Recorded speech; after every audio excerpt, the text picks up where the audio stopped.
Olá, meus amigos e minhas amigas do Rita de Cássia. Bem-vindos a mais uma reunião virtual em tempos de pandemia. Eu sou Roberta Schneider e antes de iniciarmos o nosso estudo, nós vamos rogar a Deus o amparo, a sustentação e a presença dos nossos benfeitores espirituais a nos sustentar, nos amparar e nos envolver nesses momentos de estudo. Hoje, meus amigos, nós vamos comentar um capítulo do Evangelho segundo o Espiritismo que está registrado no capítulo Meu Reino Não É Deste Mundo. Nós vamos falar um pouquinho de O Evangelho segundo o Espiritismo, essa obra que foi publicada em 1864, na sequência de O Livro dos Espíritos e O Livro dos Médiuns. Nós temos aqui, com o lançamento de O Evangelho segundo o Espiritismo, a reunião do tripé que contém as bases fundamentais do Espiritismo. No Livro dos Espíritos, nós temos a filosofia espírita. No Livro dos Médiuns, nós temos a ciência espírita. E no Evangelho segundo o Espiritismo, nós temos a base e o roteiro da religião espírita. Na página de rosto da obra, Kardec complementa o título dizendo o seguinte: contendo a explicação das máximas morais do Cristo, sua concordância com o Espiritismo e sua aplicação às diversas situações da vida. Ele complementa: fé inabalável é somente aquela que pode encarar a razão face a face em todas as épocas da humanidade. Então, meus amigos, aqui nós já podemos tirar o conceito fundamental, a essência do Evangelho segundo o Espiritismo, que é trazer para nós as máximas morais do Cristo à luz do Espiritismo. Essa obra é dividida em diversos capítulos, nos quais Kardec extrai um trecho, uma passagem do Cristo, que contém o seu ensinamento, e faz comentários acerca, vai encadear diversas passagens, tendo como alguns temas essenciais, e traz, na maior parte deles, o ensinamento dos Espíritos, mensagens dos Espíritos que vão ali corroborar a interpretação do Espiritismo para a mensagem do Cristo. Os 4 primeiros capítulos, juntamente com a introdução dessa obra, eles contêm uma base muito sólida para que a gente consiga compreender em profundidade ou atingir camadas mais profundas do ensinamento do Cristo. A introdução e o capítulo 1, neles nós vamos tirar a natureza, o sentido e a finalidade do Espiritismo. A introdução, nós vamos ter lá o controle universal do ensino dos Espíritos. O capítulo 1, chamado de Não Vim Destruir a Lei, Kardec vai abordar as 3 revelações, Moisés, Cristo e o Espiritismo, para conferir a esse último a sua autoridade como sendo a terceira revelação e o Consolador prometido por Jesus, aquele que ia reestabelecer todas as coisas, aquele que iria explicar aquilo que tivesse sido deturpado e que, de fato, houve e ainda há muita deturpação daquilo que o Cristo nos ensinou e nos deixou de ensinamento. Olha o que diz Kardec no item 5 desse capítulo a respeito do Espiritismo. O Espiritismo é a nova ciência que vem revelar aos homens, por meio de provas irrecusáveis, a existência e a natureza do mundo espiritual e suas relações com o mundo material. Esse conceito é um conceito fundamental, que é revelar a natureza do mundo espiritual e as suas relações com o mundo material.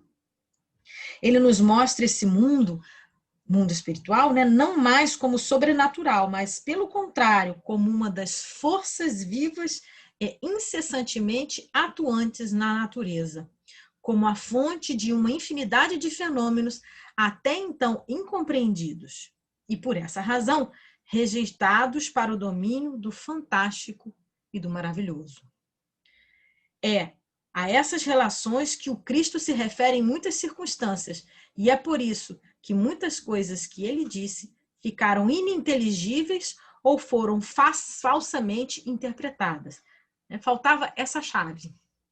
A chave, o Espiritismo é a chave que nos ajuda a tudo explicar com facilidade. O capítulo seguinte é o capítulo que vai falar Meu reino não é desse mundo, né? No qual Kardec vai introduzir o conceito da vida futura, que vai mudar radicalmente a nossa relação com a própria vida material, vai mudar para nós o ponto de vista conforme encaramos a vida material. O capítulo 3º é o capítulo que vai falar há muitas moradas na casa de meu pai, falando da diversidade dos mundos habitados, falando dos diferentes estados dos espíritos na vida espiritual, falando da destinação da Terra, né? Vai falar dos estágios pelos quais a Terra vai passar.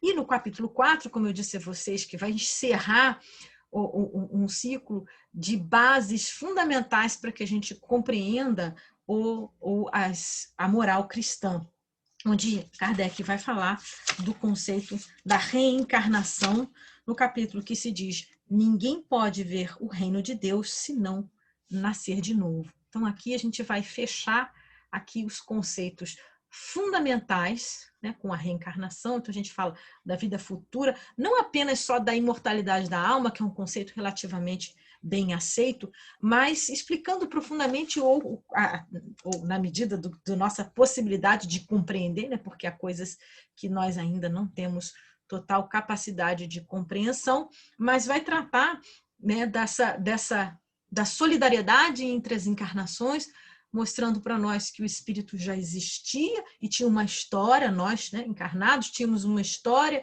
uma trajetória antes de encarnar, e estamos prosseguindo na nossa encarnação com objetivos, com propósitos, e aí é importante entender, porque essa solidariedade entre as encarnações faz muito nós compreendermos a natureza da nossa própria encarnação atual, né, as nossas dificuldades, os nossos desafios, né, os problemas que nós enfrentamos e também a nossa bagagem espiritual que trazemos, né, e a vida que segue e o espírito que permanece ao deixar a vida material. Então, nós temos, esse é um conceito importante, falando dessa relação da vida espiritual com a vida material. Então, nós temos aqui a vida futura. Primeiro, nós temos aqui a autoridade do Espiritismo, no capítulo 1º. Nós temos, e também um conceito muito importante, é bom lembrar, quando Kardec trata da aliança da ciência com a religião, quando nós trazemos esses 3 conceitos, que reaproximamos, né? O Espiritismo reaproxima esses 3 conceitos que na nossa vida material são tão dissociados, né? Filosofia, ciência e religião, né? São 3 conceitos que o Espiritismo traz e reúne, porque o Espiritismo tem esse tríplice aspecto: é filosofia, é ciência e é religião. Então, nós estamos justamente comentando um trecho do livro que vai trazer para nós a base da religião espírita. Então, meus amigos, nós podemos falar agora mais exclusivamente do capítulo que nos foi dado a comentar, o capítulo Meu Reino Não É Deste Mundo, que vai tratar da vida futura, do ponto de vista, na mudança de ponto de vista, quando nós olhamos a vida material e a nossa vida, a vida do espírito, sob esse aspecto. E o item que Kardec seleciona para ilustrar esse capítulo é um item que está registrado no Evangelho de João, no capítulo 18, versículos 33 a 37, que é o encontro de Jesus com Pilatos. Olha que curioso, né? Um conceito que vai está aqui no início como uma base fundamental para a gente compreender todo o arcabouço moral do Cristo. Nós vamos tirar do encontro que Jesus teve nos momentos finais da sua encarnação. O encontro com Pilatos, lá no interrogatório, frente à autoridade civil, que iria, por fim, condená-lo à pena de morte, que dessa história todos nós, infelizmente, conhecemos, né? Vamos relembrar aqueles momentos, para a gente refrescar um pouquinho a memória. Na quinta-feira anterior à Páscoa, Jesus é capturado e é levado à presença da autoridade religiosa no Sinédrio, que era, à época, o sumo sacerdote, Caifás, e a presença de Anás, que era o sogro de Caifás, a autoridade lá máxima religiosa naquele momento. Se nós olharmos a história do Cristo, né, da sua encarnação, nós vamos ver diversos momentos em que autoridades religiosas, ali, os fariseus, né, os sacerdotes, eles se encontravam com o Cristo, e muitas vezes nós percebemos armadilhas, porque o Cristo passou a incomodar, né, para aquele estado de coisas. Né? Ele passou a trazer, mexer com as bases e com as estruturas até então.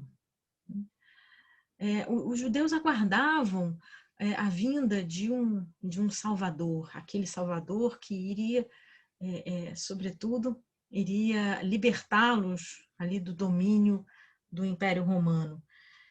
E Jesus decepcionou, né? A figura do Cristo e aquilo que ele representava decepcionou aquela comunidade da época. E eles se sentiam muito ameaçados pelo Cristo e pela capacidade que ele tinha de atrair as multidões e de mexer com as estruturas das pessoas, né? As estruturas íntimas das pessoas. Então, é interessante a gente ver que àquela época, a autoridade religiosa ela não podia, né, ali no domínio romano, ela não tinha autorização para a pena de morte. Né? E Jesus era uma ameaça muito que precisava ser eliminada. Né? Então, há uma trama importante porque era preciso que Jesus fosse implicado diante da autoridade civil. Então, Jesus é levado à presença de Pilatos, que era o governador daquela região. E era a autoridade ali romana que dominava a Palestina. E esse é o primeiro encontro de Pilatos com o Cristo, que justamente é o que vai ilustrar o nosso estudo.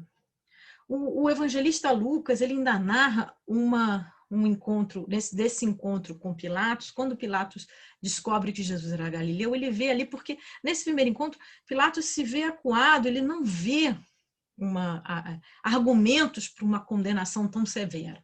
Ele não entendia por que aquele movimento todo feito pelos sacerdotes, pelos sacerdotes, né, pelas autoridades religiosas. Ele é levado lá ao pretório, que é a residência, né, oficial do governador, e há ali toda uma dificuldade, porque eles estavam próximos da Páscoa, então era preciso que algumas observações fossem feitas, eles não poderiam entrar no pretório, enfim, são detalhes irrelevantes.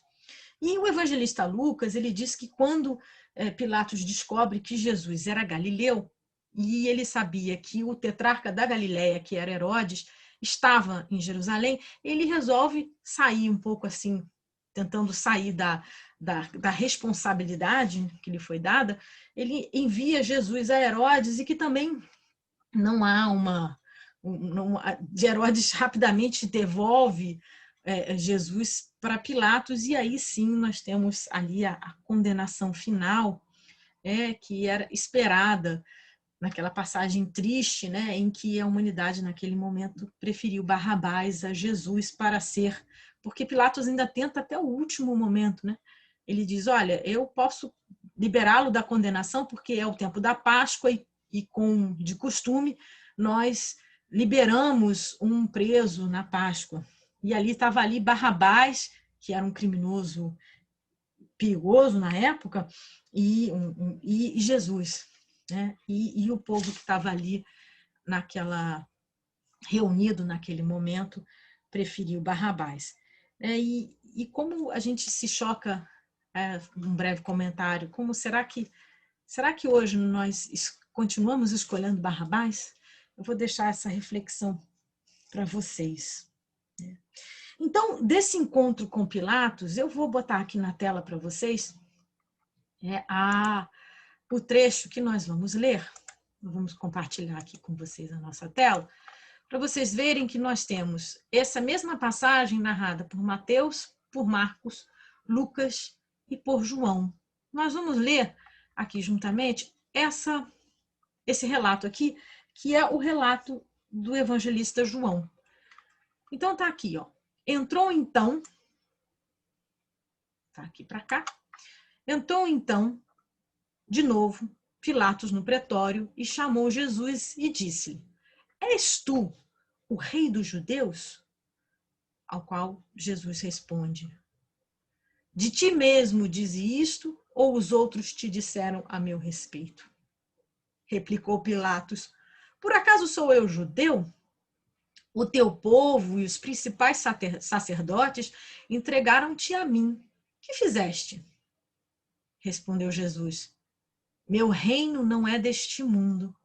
E se meu reino fosse deste mundo, meus ministros combateriam para que eu não fosse entregue aos judeus. Mas agora, meu reino não é daqui. Disse-lhe então Pilatos: não és rei? Respondeu Jesus: Tu estás dizendo que sou rei. Para isso nasci e para isso vim ao mundo, para que testemunhe a verdade.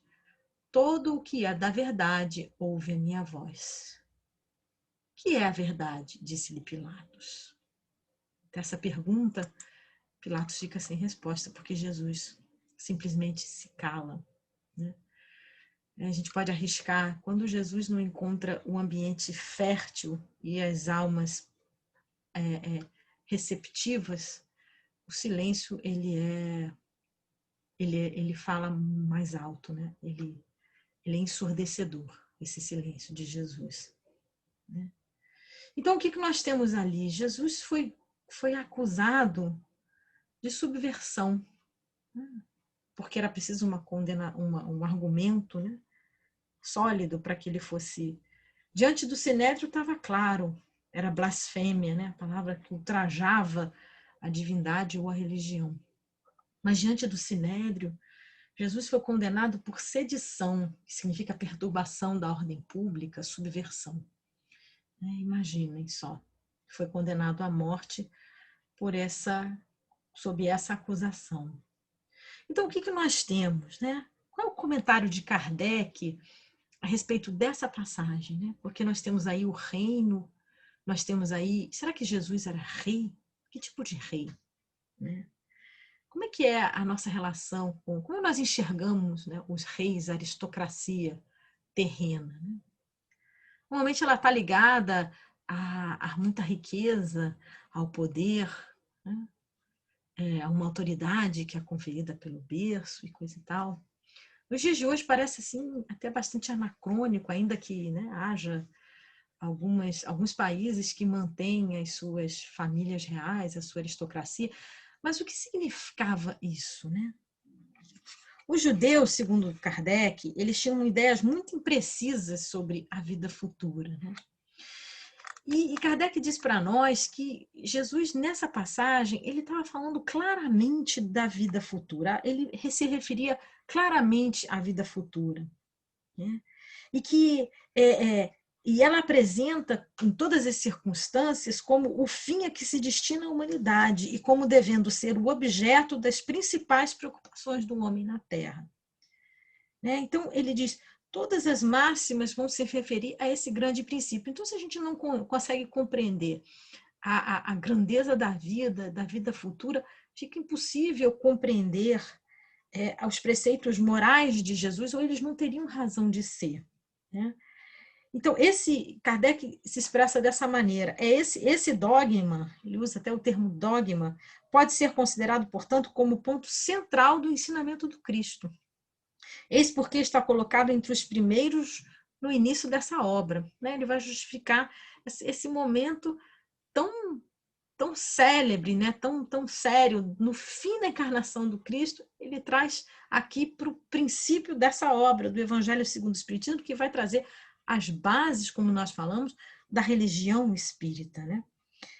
Pois deve ser a meta de todos os homens. Só ele pode justificar os absurdos da vida terrestre e harmonizar-se com a justiça de Deus. Então, é um conceito muito importante para que, aliado, né, aos 4 primeiros capítulos, por isso que eu fiz aquela introdução falando desses 4 primeiros capítulos, e com ele nós conseguimos compreender, justificar a diversidade, as dificuldades, né, até os absurdos, como Kardec se refere aqui, né, nós estamos aqui testemunhando uma realidade. Por que o mundo ainda tem tanta, né, tanta maldade, tanta dor, tanto sofrimento? Como é que a gente alia isso tudo à justiça de Deus, à bondade de Deus? Sem esse conceito, né, se a gente compreender esse sentido, essa vida do espírito, né, que é solidária nas suas encarnações, e a destinação do homem, né, e aí a gente consegue compreender o fim, o sentido da vida material. Né? E aí, como eu ia dizendo a vocês, os judeus eles tinham uma ideia muito imprecisa da vida futura. Né? Eles acreditavam que a observação da lei de Deus era recompensada pelos bens terrenos, né? Pela supremacia de sua nação no mundo, pelas vitórias que obteriam entre os inimigos. E as calamidades e as derrotas, calamidades públicas e as derrotas eram castigos pela desobediência às leis de Deus. Então, Jesus, é claro que Jesus ia chocar todo aquele grupo, porque Jesus vinha falar de conceitos muito mais profundos e espirituais. Né? Tanto que ele fala, meu reino não é deste mundo. Né? Lá em Lucas, olha só, vou compartilhar uma outra tela para nós aqui, porque ela é tão bonita, né? Que diz assim, ó, em Lucas, vou botar aqui para nós aqui a tela, diz assim, ó, interrogado pelos fariseus, quando viria o reino de Deus, respondeu-lhes e disse, não vem o reino de Deus do modo ostensível, do modo visível, nem dirão, ele-o aqui, ele-o ali, porque o reino de Deus está dentro de vós. Está dentro de vós. Vocês devem estar se perguntando da onde, né, que a gente está tirando essas passagens. Nós estamos tirando esses trechos da obra Sabedoria do Evangelho, no volume 8 e volume 6 do Sabedoria do Evangelho, de Carlos Pastorino. Então, quem tiver curiosidade de conhecer essa obra, ela está disponível em PDF na internet. A gente pegou ali essas passagens que são comentadas por Pastorino, ele fez uma tradução direto do grego, e ele traz ali uns elementos interessantes para a gente compreender melhor as passagens de Jesus. Então, meus amigos, em que contexto, né, como é que Jesus ele entra nesse contexto da realeza, né, do reino? Então, a gente já tem ali uma ideia, né, quando ele diz, não procureis o reino de Deus nas coisas, o termo que ele usa, ostensivo, nas coisas exteriores, nas coisas que podem sensibilizar os nossos sentidos materiais, hoje, sabidamente, tão rudes, né, tão limitados. Mas antes, procurei o reino dentro de vós. Nós vamos fazer uma pequena digressão aqui, essa ideia, né? A gente vê muitas vezes a menção ao reino de Deus e ao reino dos céus. Até Pastorino explica para a gente que Mateus opta por usar reino dos céus para não usar o nome de Deus, né? E a gente podia fazer uma pequena digressão aqui, né? O reino de Deus como sendo tudo que é criado, né? O universo, o nosso planeta, né? Nós que somos parte desse reino, dessa natureza divina, né? E o reino dos céus como as conquistas espirituais, né? Que somos essencialmente espíritos, que nós vamos conquistando, né? As conquistas espirituais que vamos alcançando e nas nossas experiências, na nossa trajetória, né? Nas nossas encarnações, nas diversas vidas que experimentamos. E elas sim, elas são conquistas espirituais e que estão dentro de nós. Então, me permiti aqui fazer essa breve digressão, né? Então, o reino de Deus, a gente tem ali há muitas moradas na casa de meu Pai, o universo inteiro. Né? Nós estamos aqui, né? No reino de Deus. Somos parte desse reino, né? E o reino dos céus, essa conquista que Jesus nos ali registrada em Lucas, que eu acabei de ler para vocês, né? Como está dentro de nós. Fazer esse mergulho de buscar. Então, o reino de Jesus, né? O meu reino não é deste mundo, né? Se nós pensarmos nessas conquistas espirituais, o reino de Deus, o reino está dentro de Jesus. E ele compartilha conosco onde quer que ele esteja. Então, ao ponto de vista nosso, muda radicalmente quando introduzimos esse elemento. Nós conseguimos a ideia clara e precisa que nós fizermos da vida futura, o que ela nos proporciona? O que os espíritos nos ensinam? Kardec nos ensina. Ele diz que dá a nós uma fé inabalável. Lembrem da passagem lá do início, da página de rosto do Evangelho que eu li, fé inabalável, né? Aquela que pode encarar a razão face a face, né? Por isso que eu li aquele trecho, porque ele vai dialogar com essa passagem, quando ele diz assim, a ideia precisa e clara que fazemos da vida futura, ela nos dá uma fé inabalável no porvir. E essa fé tem consequências enormes sobre a moralização dos homens, porque muda completamente o ponto de vista pelo qual eles encaram a vida terrena. Então, meus amigos, nós aqui que estamos, às vezes, impressionados, né? Eu tenho conversado isolada, mas conversado, né, com os amigos, com os familiares, né, com as pessoas com as quais eu trabalho, e a gente vê assim os diversos pontos de vista para as pessoas, né? Muitas pessoas bastante chocadas com o momento presente, desesperançosas ou esperando o pior, né, da humanidade. Então, assim, quando nós... Olha aqui a chave imprescindível, impressionante, melhor dizendo, que é o Espiritismo. Não deveria mais nos impressionar tanto assim, né? Para nós suportarmos as dificuldades. Você, meu amigo, minha amiga, que está aí assistindo essa palestra, esse estudo, né? E está aí sofrendo, está aí amargurado, tem medo. Pense naquilo que o Espiritismo tem para nos dar. Né? Pense na mensagem do Cristo, quando ele fala que a gente deve procurar o reino de Deus dentro de nós. Que a gente não deve se preocupar excessivamente com os tesouros na terra, ou não se apegar, melhor dizendo, aos tesouros da terra, que os ladrões roubam, a traça corrói, a ferrugem leva, mas que a gente deve buscar os tesouros do coração. Porque são esses tesouros que vão nos dar sustentação em momentos como os quais nós estamos vivendo.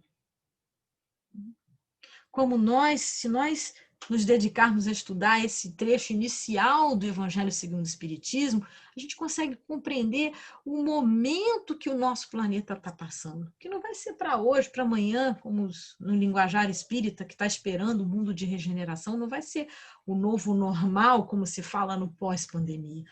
A natureza não dá saltos, é uma máxima muito comum entre nós. Nós não damos saltos. E qualquer movimento que nós estivermos esperando deve exclusivamente partir de nós mesmos. Então, olha aqui, trabalhando o ponto de vista, nós vamos entender o ponto de vista nosso em relação à nossa encarnação, as dificuldades, as limitações que estamos enfrentando, as dores que vivenciamos, né? Mas também coletivamente entender o processo de transformação que o planeta está passando. Que ninguém fica deserdado, ninguém está deserdado no reino de Deus, né? Todos alcançaremos a meta e o fim que nos foi destinado na nossa criação. Os Espíritos explicam lá no Evangelho, no Livro dos Espíritos, né, no objetivo da encarnação, que saímos lá dos simples ignorantes e destinados à perfeição, conquistando esses recursos, mobilizando os recursos que já temos, lá as potências individuais que Deus nos deu, as potências do Espírito, mobilizando essas potências para o nosso crescimento e nossa elevação espiritual.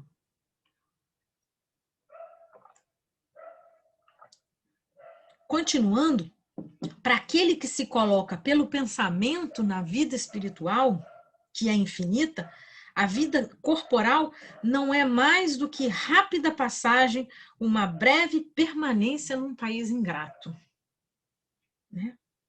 As vicissitudes e as tribulações da vida são apenas incidentes que ele enfrenta com paciência, porque sabe que são de curta duração e devem ser seguidos de uma situação mais feliz. E aí, meu amigo, minha amiga que está aí me escutando? Que momento que você está me escutando? Como é que está a sua paciência? Como é que está? Está renovando a sua esperança? Está renovando o seu olhar, o seu ponto de vista sobre a vida? Sobre essa sua dificuldade? Quais os recursos que você precisa, que todos nós, né? Estou falando, né, com você. Quais os recursos que você pode mobilizar dentro de você, encontrando aí a construção do reino de Deus dentro de você, né? Então, assim, quando nós duvidamos dessa realidade, né, nós não encontramos paz, né? Nós vivemos com medo, né?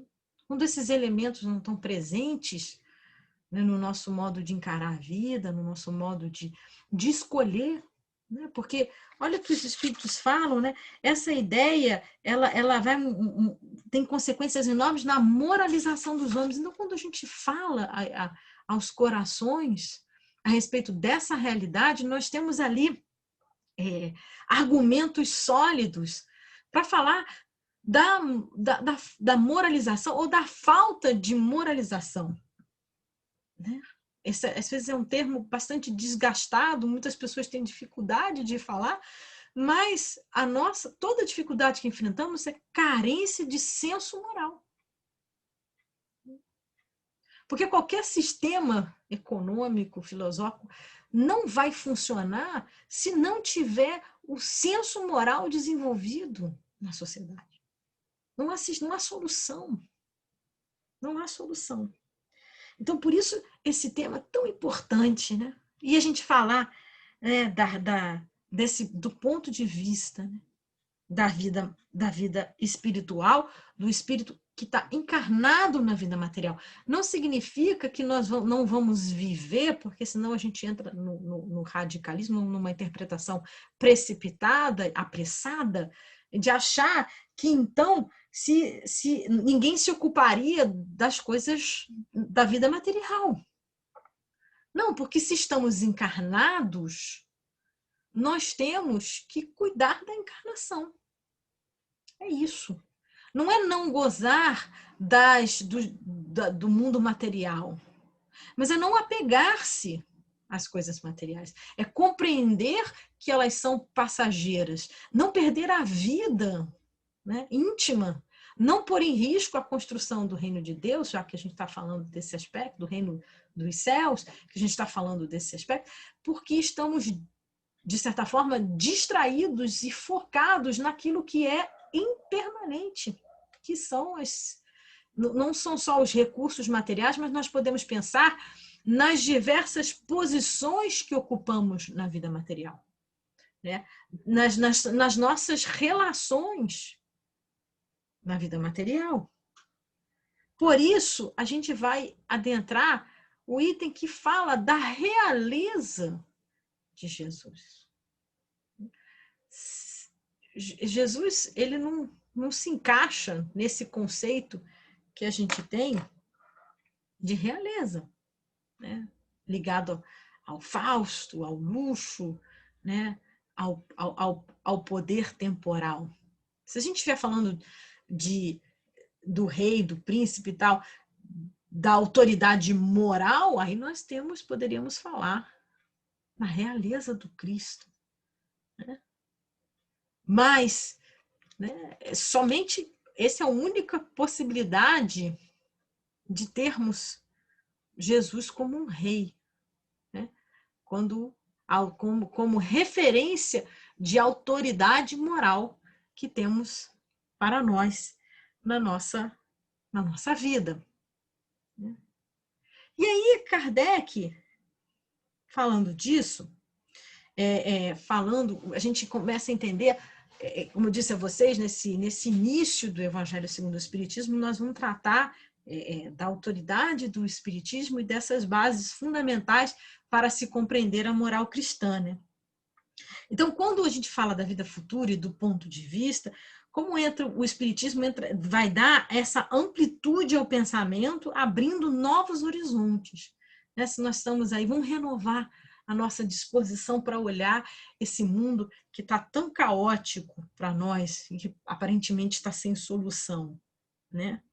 O Espiritismo nos mostra que essa vida é um simples elo, do conjunto harmonioso e grandioso da obra do Criador e revela a solidariedade que liga todas as existências de um mesmo ser, todos os seres de um mesmo mundo e todos os seres de todos os mundos. Olha que belíssima essa passagem. Oferece, assim, uma base e uma razão de ser a fraternidade universal.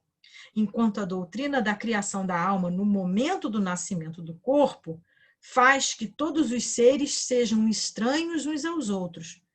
Essa solidariedade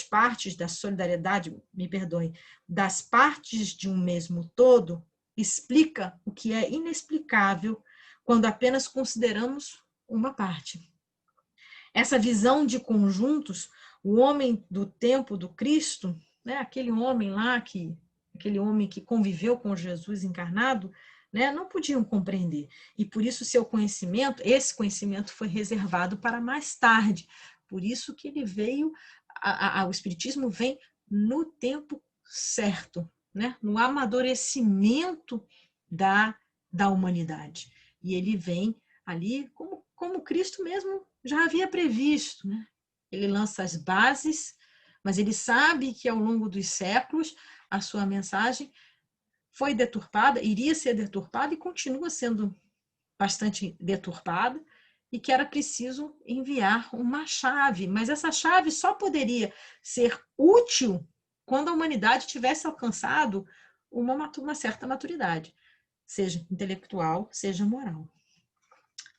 Para a gente ir encerrando, o item final desse capítulo, que também nos cabe comentar, na parte, o Evangelho, não sei se todos estão familiarizados, na maior parte dos seus capítulos, como eu mencionei para vocês no início, ele é dividido entre o trecho que fala, Kardec comentando, né, o trecho do Evangelho, da passagem do Cristo, e depois as instruções dos Espíritos que vão, né, trazer ali a complemento, a compreensão daquilo que já foi explicado, né? Assim, eles vão corroborar. Então, quase todos os capítulos contêm instruções dos Espíritos.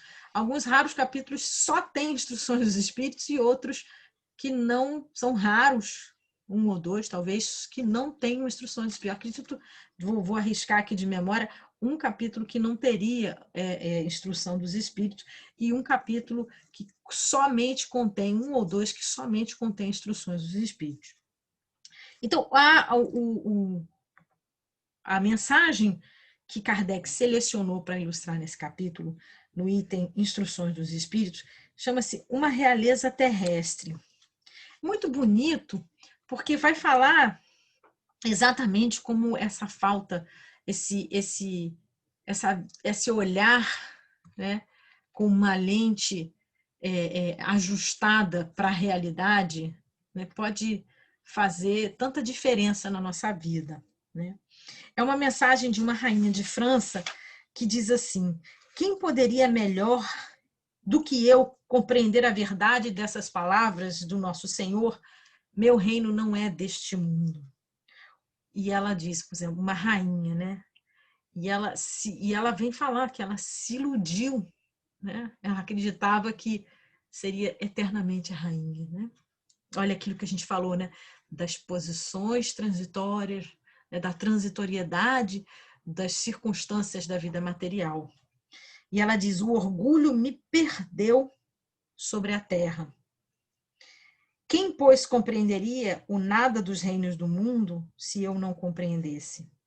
O que foi que eu levei comigo da minha realeza terrena? Nada. Absolutamente nada. E como para tornar a lição mais terrível, ela não me acompanhou sequer até o túmulo. Rainha eu fui entre os homens e rainha pensei chegar no reino dos céus. Mas que desilusão e que humilhação, quando em vez de ser ali recebida como soberana, tive de ver acima de mim, mas muito acima, homens que eu considerava pequeninos e os desprezava, por não terem nas veias um sangue nobre.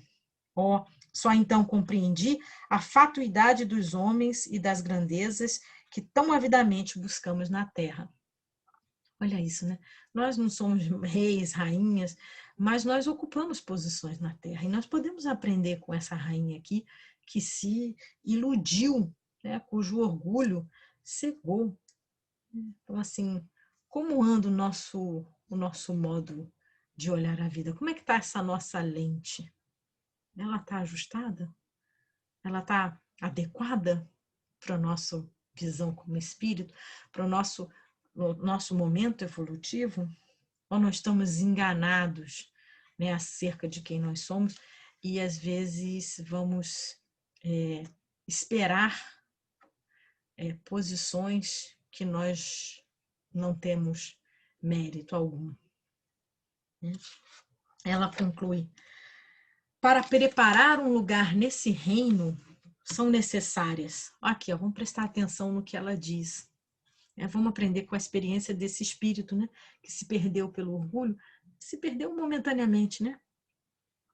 Porque está se encontrando. O que ela diz que são necessárias para a gente ter uma vida mais profícua, vamos dizer assim. São necessárias a abnegação, a humildade, a caridade, a benevolência para com todos. Não se pergunta o que fostes, que posição ocupastes, mas o bem que fizestes, as lágrimas que enxugastes. Ó, meus amigos, esse ensinamento é importantíssimo, né? O que levamos, né? Ninguém nos preocupa tanto o que fomos, quanto que nós temos na conta bancária, né? Qual foi o nosso patrimônio material, mas o nosso patrimônio espiritual. O bem que fizemos, as conquistas espirituais que alcançamos, os tesouros no céu, como Jesus disse, as lágrimas que enxugamos. Ó Jesus, disseste que teu reino não era deste mundo, porque é necessário sofrer para chegar ao céu. E os degraus do trono não levam até lá. São os caminhos mais penosos da vida os que conduzem a ele. Procurai, pois, o caminho através dos espíritos e abrolhos, e não por entre as flores. Está falando da realidade dela, né? Está falando, a gente vê assim, para a gente não temer, às vezes, as dificuldades, né? Elas têm um propósito. Nós podemos mobilizar os nossos recursos para superá-los, né? Para encontrarmos as flores do caminho. Os homens correm atrás dos bens terrenos como se os pudessem guardar para sempre, mas aqui não há ilusões. E logo eles se apercebem de que conquistaram apenas sombras, desprezando os únicos bens sólidos e duráveis, os únicos que lhes aproveitariam na morada celeste e que lhes podiam abrir as portas. E numa súplica ela termina: tende piedade dos que não ganharam o reino dos céus, ajudai com as vossas preces, porque a prece aproxima o homem do Altíssimo, é o traço de união entre o céu e a terra. Não o esqueçais. Então, meus amigos, diante desse relato desse espírito, nós vamos nos despedindo, agradecendo vocês pela atenção e pela paciência. E agora, você pode se sentar aí confortavelmente, pode, se quiser, fechar os olhos. E juntos, vamos imaginar os espíritos bondosos, os nossos espíritos familiares, aqueles que sabem das nossas necessidades, das nossas dúvidas, dos nossos medos. Vamos rogar a esses espíritos que nos amparem, que nos ajudem a encontrar as respostas que tantos buscamos em nós mesmos, que nos ajudem a encontrar a energia e a força necessária para superarmos as nossas limitações que estão dentro de nós, essas montanhas que a fé e a esperança podem combater, que não são as montanhas exteriores, como Jesus nos disse, a fé que transporta montanhas, mas essas montanhas das imperfeições, dos vícios que muitos ainda trazemos dentro de nós. Que nesse momento tão sensível da nossa humanidade, que nós possamos orar e meditar pelo momento que estamos passando, que nós pedimos também uma proteção, um amparo para aqueles que sofrem do corpo e da alma, na solidão dos hospitais, dos manicômios, das penitenciárias, das praças de guerra. E também, Senhor, pedimos que abençoe toda esta humanidade por esse momento tão sensível e importante que estamos passando. E que seja sob as bênçãos de Deus, nós pedimos a permissão dos amigos da nossa casa para encerrar essa reunião virtual. Que assim possa ser, graças a Deus. Meus amigos, fiquem em paz e tenham um bom dia, uma boa noite, dependendo do momento que você estiver ouvindo esse estudo. Então, que Deus o acompanhe, o ilumine e o abençoe. Muito obrigada.